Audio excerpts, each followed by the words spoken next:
अस्सलामुअलैकुम। मज़ेदार खानों की दुनिया में खुशामदीद।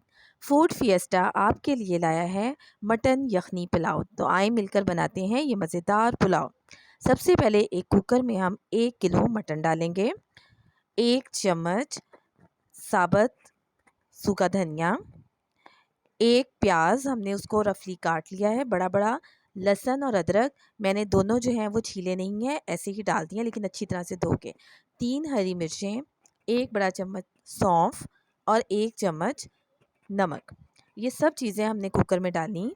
इसके बाद अब हम कुकर में पानी डालेंगे। मैंने तकरीबन इसमें 4.5 कप पानी डाला है, 4 एंड हाफ़ कप पानी डालेंगे और इसके बाद कुकर लगा देना है और अच्छे से हमने मटन को गला लेना है। मटन जब गल जाएगा तकरीबन आप इसमें 15 मिनट जो है 10 से 15 मिनट आप इसमें कुकर लगाएं और मटन को गला लें। मटन गल गया है। अब इसके बाद हमने एक देगची ली, देगचे के अंदर हमने 1 कप ऑयल डाला, 1 प्याज स्लाइस करके प्याज डाल ली। हम इसको चलाएंगे और इसको थोड़ा सा पका लेंगे। जब इसका कलर चेंज हो जाए, जैसे वाइटिश सा थोड़ा सा हो जाता है, तो इसके बाद अब हम इसमें बाकी चीज़ें ऐड करेंगे। तो सबसे पहले हम इसमें डालेंगे साबुत गरम मसाला, जिसमें कि तकरीबन 2 कड़ी पत्ते हैं, 3-4 लौंग हैं, 1 छोटा चम्मच ज़ीरा है, 1 बड़ी इलायची है और 2-3 स्टिक दालचीनी की। ये चीज़ें डालने के बाद हमने चम्मच हिलाना है और इसको थोड़ा-सा पका लेना है। इतना पकाएँगे कि इसका कलर जो है वो चेंज हो जाए और थोड़ा-सा सुनहरी सा ब्राउन हो जाए। ज़्यादा इसको ब्राउन नहीं करेंगे वरना फिर आपका पुलाव बहुत ज़्यादा काला हो जाता है। ये देखें, इसको हमने लाइट गोल्डन सा कलर दे दिया है। जब इस तरह से ये कलर हो जाए तो जो हमने यखनी बनाई थी उसमें से हमने मटन को साइड पर कर लिया था और यखनी को छान कर अलग कर लिया था। अब मैंने उसमें से मटन जो है वो इसमें डाल दिया है और इसको हम बहुत अच्छा सा भूनेंगे ताकि इसमें कोई भी स्मेल ना आए। मटन भूनते हुए मैंने इसमें 1 चम्मच अदरक और लहसुन का पेस्ट जो है वो शामिल कर दिया। इसके बाद अब हम इसको दोबारा से भूनेंगे, इसकी अच्छी सी भुनाई करेंगे। लेकिन याद रहे कि मतलब इतना नहीं भूनना कि आपकी जो बोटियाँ हैं वो बिल्कुल ही हड्डियों से अलग हो जाएँ, वो फिर चावलों में अच्छी नहीं लगती। ये देखें, हमने इसको भूना। भूनने के बाद अब इसमें हम और चीज़ें भी ऐड करते जाते हैं, जिसमें कि सबसे पहले तो हम इसमें टमाटर ऐड करें। मैंने 2 टमाटर लिए हैं, मेरे फ्रीज़ हुए हुए टमाटर हैं, तो मैंने उनका छिलका उतारा, उसको कूट लिया है ताकि जो है वो बीच में नज़र ना आए। अदरवाइज़ अगर आप फ्रीज़ हुए हुए टमाटर वैसे ही स्लाइस करके डालते हैं तो वो बीच में चावलों में वैसे ही नज़र आते हैं। तो मैंने इसको कूट लिया है कुंडी के अंदर और इसमें शामिल किया है। तो इसके बाद इसको हम दोबारा से भूनेंगे। एक बहुत जो ना छोटी-सी चम्मच मैंने टीस्पून जो है वो इसमें कुटी हुई लाल मिर्च डाली है। उससे ये है कि राइस का टेस्ट बहुत अच्छा हो जाता है। इसके बाद हम इसको दोबारा से भूनेंगे और ये देखें कि बड़ा अच्छा सा इसमें जो है वो ऑयल आया हुआ है और हमारा मटन जो है वो अच्छा सा भुन गया है। ये देखें, ये बहुत खूबसूरत सा इसकी जो है ना खुशबू भी बहुत मज़े की आ रही है।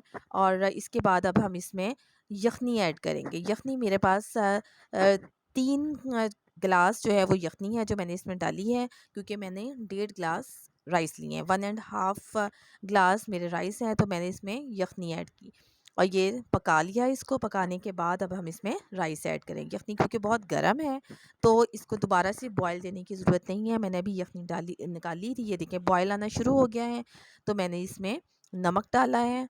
नमक जो है वो अब आपने थोड़ा कम डालना है, क्योंकि हमने जब यखनी बनाई थी तब हमने इसमें नमक ऐड कर लिया था। इसके बाद मैं इसमें राइस डालूँगी। राइस मैंने आधा घंटा पहले भिगो दिए थे। 1 एंड हाफ़ ग्लास मेरे पास राइस हैं, वो हमने डाल दिए। राइस डालने के बाद आपने चम्मच जो है वो ज़रूर चलाना है ताकि अच्छे तरीके से सारे मसाले राइस के साथ मिक्स हो जाएँ। वरना फिर जो है वो कहीं पर नमक आ रहा होता है और कहीं पर नमक नहीं आता। ये देखिए, हमने इसको अच्छी तरह से इसको मिक्स किया। उसके बाद हम इसमें लेमन जूस डालेंगे। मैंने 2 लेमन लिए हैं, छोटे लेमन थे, अगर 1 या फिर आप 1 बड़ा लेमन ले लें वो डाल दें। लेमन से ये होता है कि आपके जो राइस हैं वो जुड़ते नहीं हैं और बहुत खिले-खिले से बनते हैं। ये टिप है, ये याद रखिएगा, या राइस में लेमन डालें या फिर 1 चम्मच सिरका डाल दें। हमने आँच आहिस्ता कर दी थी, उसके बाद हम थोड़ी देर बाद 10 मिनट बाद आकर देखा है तो ये राइस में हल्का सा पानी रह गया। अब हम इसको दम पे लगाएँगे, मतलब पहले मैंने मीडियम आँच की थी, लेकिन अब हम इसको दम पे लगाने के लिए दम वाली आँच जो है वो करेंगे। पहले मैंने राइस को एक दफ़ा मिक्स कर लेना है, ताकि सारा कुछ आपस में अच्छी तरह से मिक्स हो जाए। इसके बाद हमने एक रुमाल लिया, रुमाल को मैंने गीला किया, गीला करने के बाद मैंने उसको निचोड़ लिया है। अच्छी तरह से उसको निचोड़ लें और उसके बाद उसको डालें। लेकिन ख़्याल रखिएगा कि रुमाल जो है ऐसा हो जिसका कलर राइस पर ना लगे। रोटियों वाला रुमाल है जो हम आम यूज़ करते हैं। इसके बाद मैंने इसको 10 मिनट के लिए दम लगाया। अब हम 10 मिनट के बाद आए हैं, ये देखिए दम खोलूँगी मैं, रुमाल मैंने हटाया। अब हम इसमें जब चम्मच हिलाएँगे तो हमारे राइस बिल्कुल तैयार हैं। ये देखिए हमारे राइस कहीं से भी जुड़े नहीं हैं, सौगी नहीं हैं, बहुत ही मज़े के खिले-खिले से राइस बने हैं। और यकीन जानिए इनका टेस्ट भी बहुत ही अच्छा है, आप खाएँगे आपको मज़ा आ जाएगा। ये देखिए अब मैं निकाल रही हूँ इसमें, ये हमारे राइस जो हैं वो यखनी पुलाव बिल्कुल रेडी हैं। आप इसको रायते के साथ खाएँ, सलाद, रायता और कबाब के साथ खाएँ, आप बहुत ज़्यादा एंजॉय करेंगे और सब घर वालों को भी ये बहुत पसंद आएँगे।